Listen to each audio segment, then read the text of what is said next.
Hello everyone, my name's Kaj. I'm a top 5 tank player, and today we're going to take a look at the Season 6 tank tier list. There's been some big changes to heroes like Doomfist and Ramatra, causing a massive shakeup in the meta, and I'm here to break them down to you. If you guys are looking to climb the ranks fast this season, click the link in the description below to get 50% off your GameLeap membership and instantly gain access to hundreds of in-depth guides on every hero. This includes all the tank heroes so you can learn to play them to the best of your ability. New guides are being posted every week, and these are only available on our website, so head over there and claim your 50% off membership right now. Kicking things off with our worst tank in the D tier, we have Roadhog. The poor guy has been the worst tank in the game for quite some time now, and with how other heroes are being nerfed and buffed, he only continues to get weaker. Roadhog doesn't really offer much utility to his team other than his hook, which is super weak right now. Most heroes who like to play inside of his hook range are very mobile and almost impossible to hook. Previously easy matchups like Doomfist are now equal due to his increased mobility with Seismic Slam that helps him avoid your hook even easier. Along with the Doomfist buffs, the nerfs to Brigida's barrier shield means that the utility she brought to equalize Roadhog's lack of utility just took a big hit, making the synergy even worse. If you like Roadhog's aggressive playstyle and massive healing, you should definitely take a look into Junker Queen, as she's similar to him and much better. Sigma remains in the C tier due to no big changes to his place in the meta. His shield makes him a good situational pick on sniper maps such as Junkertown, but he's almost completely useless on control maps despite their enclosed control points. Accretion can be a good tool in close range combat, but just like Roadhog's hook, most of the heroes who play at this range have no problem dodging it with their mobility. Two mobile characters, Cassidy and Lifeweaver, have just received HP buffs that make Sigma's effectiveness even worse against even more of the roster. Things aren't looking good for Sigma right now, but a much better pick who plays like Sigma is Ramatra. They both succeed heavily on sniper maps, but unlike Sigma, Ramatra is an amazing pick on control maps also. Finishing off our C tier, we have one of the most annoying tanks in the game, Wrecking Ball. While he is a pest, especially on maps like Lijiang Tower in Nepal, his strength is incredibly map dependent. This makes Ball very impractical in the current meta, as he completely flops on most maps due to providing his team no form of utility. His grappling claw knockback and his pile driver are extremely easy to avoid, and heroes with any form of mobility have no issues against him. His ultimate may seem like a saving grace, but his mines only have 50 health, making hit scan heroes able to clear them very quickly. Ball also doesn't counter any heroes explicitly, but has a ton of counters like Doomfist, Winston, D.Va, Tracer, Sombra, and Genji due to how open he leaves his team when going in. A much better control pick is Orisa, as she offers her team the defensive anti-dive utility Ball lacks, and also offers a great point control ultimate. The newly buffed Doomfist lands him as a fun and safe pick in the B tier. His increased mobility from Seismic Slam's cooldown reduction helps him get access to key targets easier while avoiding important enemy abilities that interrupt his game plan, like Roadhog's hook, Sigma's Accretion, and Orisa's Javelin Throw. His block is also now a direct counter to Cassidy and Tracer thanks to the new effect of reducing damage from stuck projectiles and making him able to duel them with ease. The only thing keeping Doomfist out of the higher tiers is how exposed he leaves his team when going in for picks. If he dies while trying to get a pick or fails to do so, the enemy team can absolutely run over his team as they're left without a tank.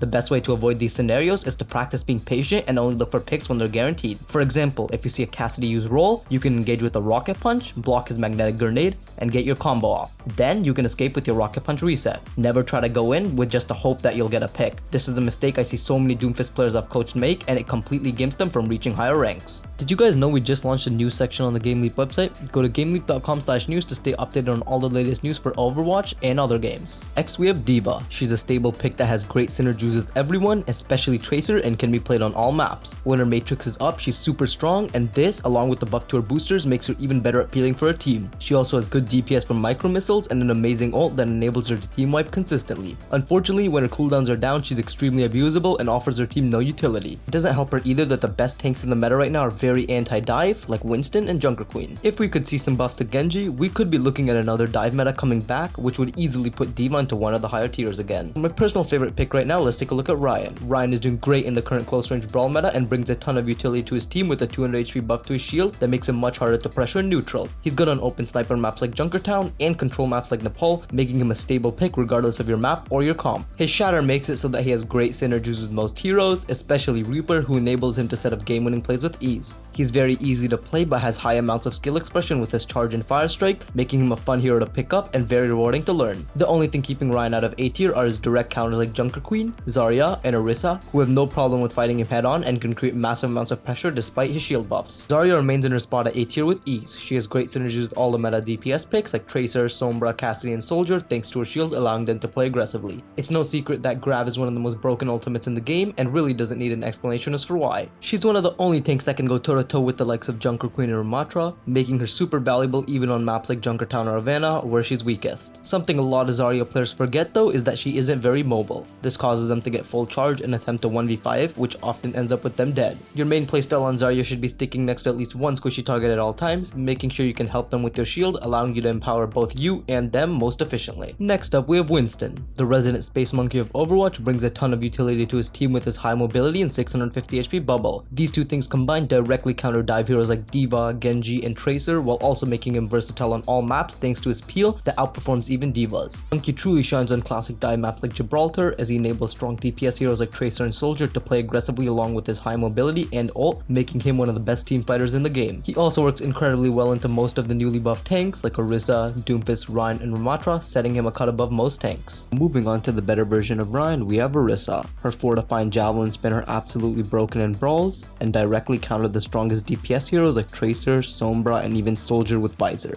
Her energy javelin disables tanks like Doomfist and D.Va from diving her team, allowing her to peel for them extremely well. Fortify is one of the most broken abilities in the game, granting her 50% damage reduction for 4.5 seconds, allowing her to go head to head with the likes of Ryan and Junker Queen. She truly shines on control maps like Nepal thanks to her ultimate that allows her to brute force points while also dealing up to 500 AoE damage, setting up for easy team wipes. The only thing keeping Orisa out of S tier is the fact that she's very immobile, making her weak when her javelin spin is down, but by no means is she easy to kill and more than deserves a spot at the top of the A tier. There are no nerfs in sight for Junker Queen, so she still remains firmly placed in the S tier. Her whole kit is completely designed around close range fiestas, which is exactly what the meta demands right now. She has tons of self-sustain thanks to her passive, and this allows her supports to focus a little more on her team than they could if they had any other tank. Her commanding shout makes her tankier and allows her to peel for her allies with its overhealth and movement speed buff. She has incredible synergy with Kiriko, who just got a buff to her protection Suzu healing. Her ult is extremely powerful, healing her from massive amounts of health in team fights and just allowing her to brute force her way through most of them. She has the most winning matchups out of any tank in the game and hard counters Doomfist, Winston, and D.Va. She has equal matchups into Ramatra and Ryan, but can struggle against Zarya and Orisa at times. A useful tip versus her harder matchups is to play around corners, poking them with your knife and farming ult charge until you're ready to engage with your team and run them over. Finally, to finish off our tier list, yet again we have Ramatra. While Ramatra doesn't have much damage, he's the best tank in the game for creating pressure,